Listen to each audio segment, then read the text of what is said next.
Oldin qurilgan domla akalar, umuman izolyatsiya qilinmagan. Men xato qilgan ekanman. 60-yil uylarda mana shunaqa izolyatsiya bo'lgan uylar bor ekan. Menga shu videoni jo'natishdi. Mana 10 sm beton, o'rtada yana 12 sm izolyatsiya steklavada turibdi, yana 10 sm beton. Aka, haqiqatan 60-yilda shunaqa uylar bo'lganmi? Agarda siz shunaqa uyda tursangiz, men shunaqa uyda turaman deb yozib yuboring.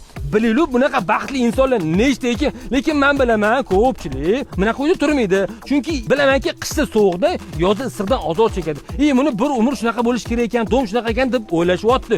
Asli unaqa emas, aka, tashqari tarafdan izolyatsiya qilsa bo'ladi. Men sizga penoplast degan narsani tavsiya qilaman-ku.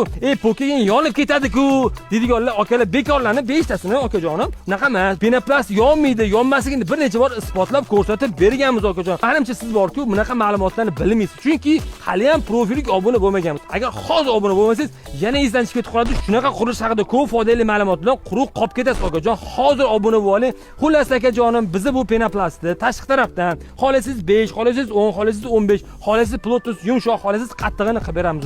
Usti xizmatlarigacha bor aka. Pastda ma'lumotlar qoldirganmiz. Videoga bitta like bossangiz, shu video ko'pchilik yetib boradi.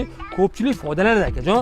Xullas, sizni issiq sovug'ingizni o'ylayotganidan hech qachon yomon gumonda bo'lmaydi. Eng asosiysi, mana shu videoni o'zingizga kerak bo'lmasa, do'stlarga tashlab qo'ying. Ularning uyida balki shunaqa issiq suvda muammo bordir. Videoga bitta like bosib, aka bizdan kuzatishni davom etasiz. Sog' bo'lasiz. Assalomu alaykum.